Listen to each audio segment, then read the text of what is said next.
Olha, pela primeira vez desde que iniciou o governo, Lula tem índice de desaprovação maior que a aprovação. A gente tem aí uma arte aqui para vocês. A fonte é a Genial Quest. Ela trouxe aqui para a gente, né, a pesquisa da avaliação do governo Lula. Então a gente tem 47% de brasileiros que ainda aprovam o governo Lula.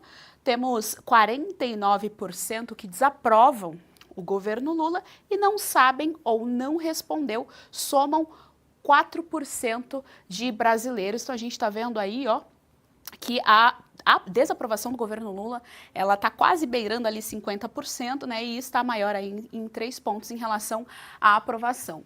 A Genial Quest ouviu pessoalmente 4.500 brasileiros em 250 municípios com 16 anos ou mais entre os dias 23 e 26 de janeiro. O índice de confiança da pesquisa é de 95% e a margem de erro é de 1 ponto percentual.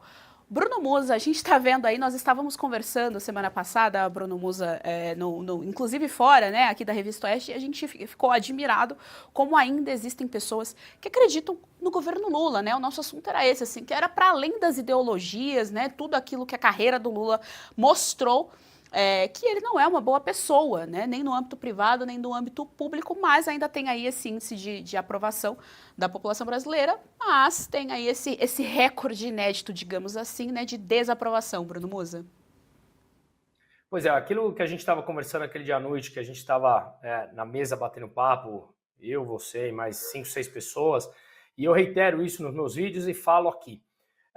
Se nós tivéssemos aqui um governo de esquerda, que nós divergíssemos apenas da ideologia, ótimo, é importante que nós tenhamos pessoas que não concordem com a gente, que nos coloquem à prova com as nossas ideias. Só assim a gente vai ter acesso ao contraditório para revisitar os nossos termos e entender se não, ou como a gente pode sempre ir melhorando buscando novas soluções. O que não cabe na minha cabeça não é ter um governo de esquerda apenas. O que não cabe na minha cabeça é ter essa imoralidade que é um governo que foi retirado, sabemos da onde, de uma hospedagem, para colocar de volta ali, exatamente no comando do Executivo Nacional. Então, é isso que realmente me impacta. Me impacta brutalmente, que foi o que eu comentei agora no comentário anterior, justamente que a popularidade está em queda.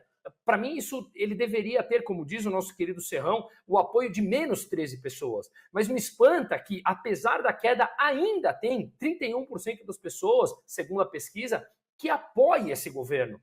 Então, realmente, isso mostra que a lavagem cerebral, a narrativa, a retórica, ela ainda funciona. Cada vez menos, que é um importante passo. Então, olhemos por esse lado positivo. A coisa está melhorando e não é só pelo lado de cair a popularidade do governo. Não, isso significa que as pessoas estão refletindo e pensando mais. E a gente só consegue entrar no trilho de ser um país de verdade quando a gente começa a refletir. O que o Lula e todo o seu entorno ao longo das últimas décadas querem e continuam querendo é que as pessoas não pensem, simplesmente acatem ordens deles, porque obviamente eles vão vender que é para o bem dessas pessoas. Mas não, eles são autoritários, eles são revolucionários, eles querem o comando do poder. Por fim, mais pessoas começam a pensar. É tudo que eu penso, é tudo que eu falo, que as pessoas pensem, se dediquem a buscar informações e reflitam. Não precisa concordar em 100% comigo, em 90%, em 80%, não importa. Pode discordar por completo das nossas ideias, mas que tenha uma ideia fundamentada, pensada e embasada em questionamentos, em refletir. E isso me parece que as pessoas começam a dar importância maior agora.